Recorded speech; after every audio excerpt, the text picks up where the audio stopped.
Putri Chandrawati sudah ditetapkan menjadi tersangka atas kasus Brigadir J dan diterapkan pasal yang sama antara Ferdy Sambo, Baradae, Brigadir Rizky Rizal, dan asisten rumah tangganya Kuat Ma'ruf.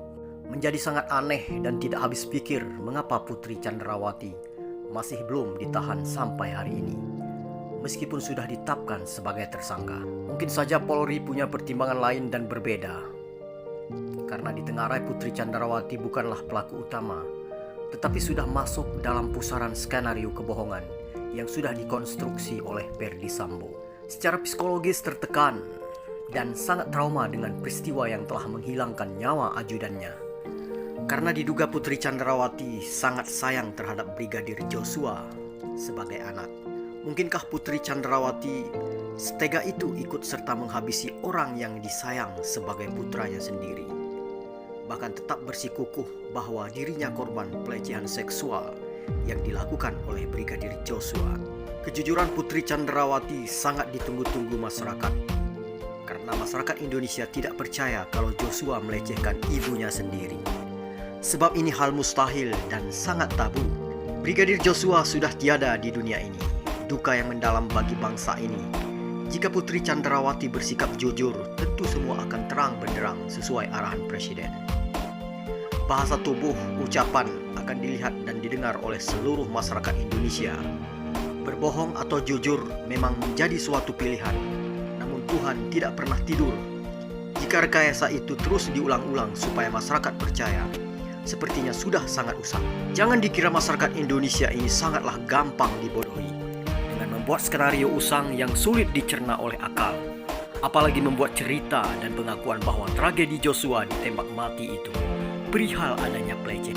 Sungguh hal itu bukanlah sikap seorang jenderal dalam menangani suatu masalah, apalagi persoalan pribadi yang sudah di luar nalar manusia.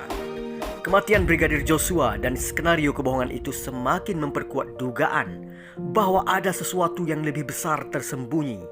Bahkan sebutan Kaisar Sambo yang disebut oleh Menko Polhukam Mahfud MD, Ferdy Sambo, Jenderal Bintang 2, namun peran dan pengaruhnya seperti Jenderal Bintang 5. Jelas maksud Menko Polhukam tidak bisa kemudian dicerna dengan mentah, sebab ada banyak variabel yang melatar belakangi Brigadir Joshua ditembak mati. Apa sajakah variabel yang menguap ke permukaan selama ini?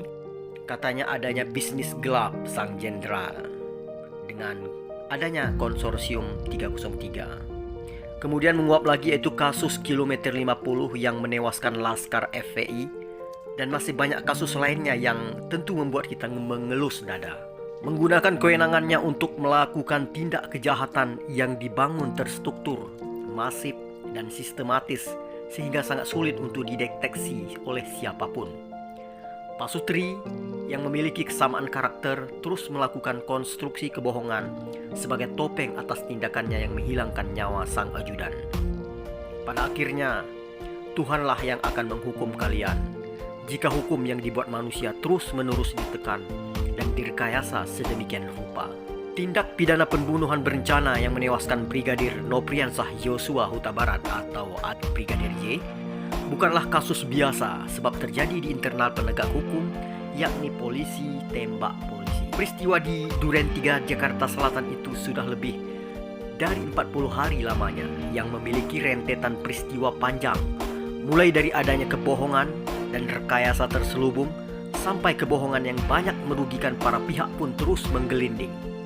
Walaupun rekonstruksi ulang telah usai dan pemeriksaan terhadap Ibu PC sudah berulang kali diperiksa, namun Putri Chandrawati masih dengan kuatnya mempertahankan sikap bahwa dirinya adalah korban tindak kekerasan dan pelecehan seksual yang dilakukan oleh almarhum Brigadir J yang memicu amarah dan geramnya sang suami Ferdy Sambo hingga tega menghabisi nyawanya. Ferdy Sambo dan sang istri sudah ditetapkan menjadi tersangka, sementara pihak tim Sus Polri sudah menghentikan penyidikan soal ancaman dan tindak kekerasan pelecehan seksual karena tidak ditemukannya bukti dan saksi atas apa yang terjadi. Lalu mengapa Putri Chandrawati masih tetap bersikap bahwa dirinya adalah korban pelecehan seksual yang menyulut api amarah hingga menghabisi nyawa sang ajudan? Inilah tanda tanya yang menjadi bola liar yang terus menggelinding.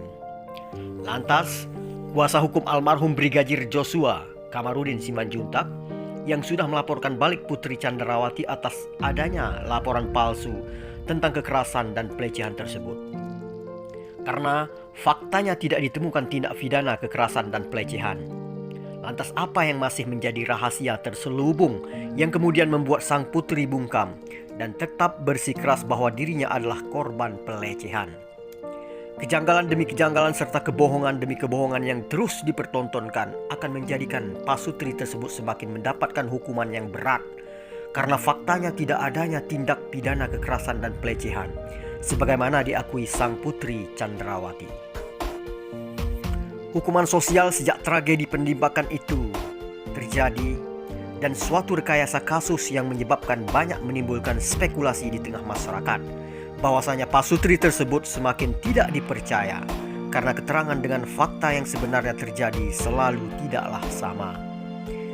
Jika tuduhan pelecehan seksual itu terus-menerus dialamatkan terhadap Brigadir Joshua dan hal tersebut hasil dari sebuah rekayasa, maka sungguh fitnah yang keji dan biadab pada orang yang pernah disayanginya, bahkan sudah dianggap sebagai anaknya sendiri.